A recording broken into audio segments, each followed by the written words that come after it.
আসসালামু আলাইকুম। সবার সুস্বাস্থ্য কামনা করে শেয়ার করছি আমার ডাল রান্নার পদ্ধতি। এই ডালটা আমি রাইস কুকারে রান্না করেছি।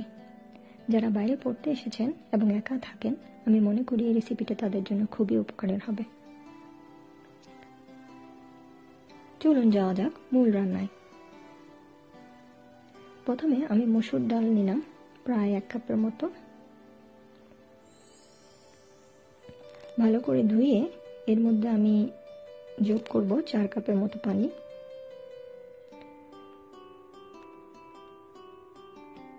দিয়ে দিচ্ছি কিছু পেঁয়াজ কুচি,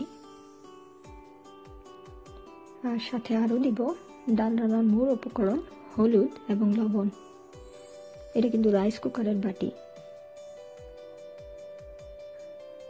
এবার এটাকে আমি বসিয়ে দিলাম রাইস কুকারের ভেতরে, আর অন করে দিলাম হোয়াইট রাইস বাটার।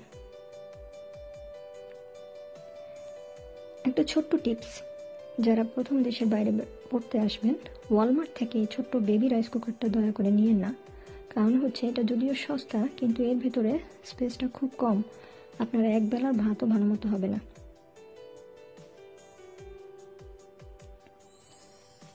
20 মিনিট পর ফিরে এলাম, দেখা যাক ডালের কি অবস্থা। ডালটা ভালো মতোই সিদ্ধ হয়েছে। এবার আমি যা করব, একটা ডেকচিতে একটু তেল গরম করে নিলাম,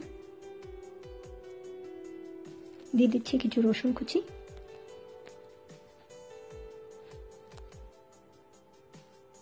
রসুনটাকে একটু বাদামি করে ভেজে নিতে হবে। আমি কিন্তু কোনো নাড়াচাড়া করছি না।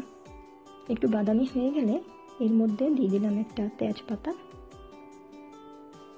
সুন্দর একটা গন্ধ হয়েছে কিন্তু। এবার এই মিশ্রণটা আমি ঢেলে দিচ্ছি সেই সিদ্ধ ডালের উপর। ব্যাস, এবার ঢেকে দিয়ে আর 10 মিনিটের পর্যন্ত অপেক্ষা করতে হবে।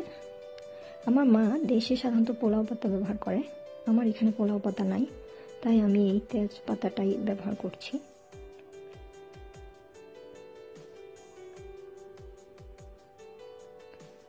ফিরে এলাম 10 মিনিট পর। এবার এখানে আপনারা অল্প করে তাজা ধনেপাতা দিয়ে দিবেন। যেহেতু আমার কাছে তাজা নাই, আমি ফ্রোজেন ধনেপাতা দিয়ে দিচ্ছি।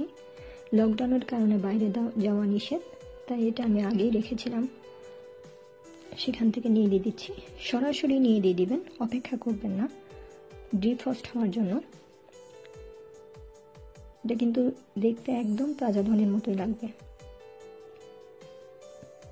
2 মিনিট অপেক্ষা করে এবার আমি আমার রাইস কুকার বন্ধ করে ডালটা নিয়ে নিচ্ছি।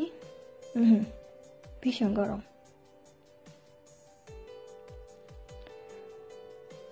হয়ে গেল আমার ডাল। দেখতে কিন্তু দারুণ হয়েছে। অন্তত এটা বলতে পারি, ক্যান্টিনের মামার হাতে ডালের চেয়ে সুন্দর।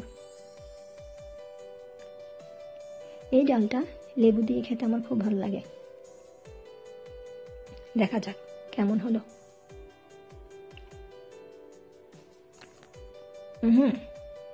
ভালো হয়েছে কিন্তু, লবণ হলুদ সব পারফেক্ট।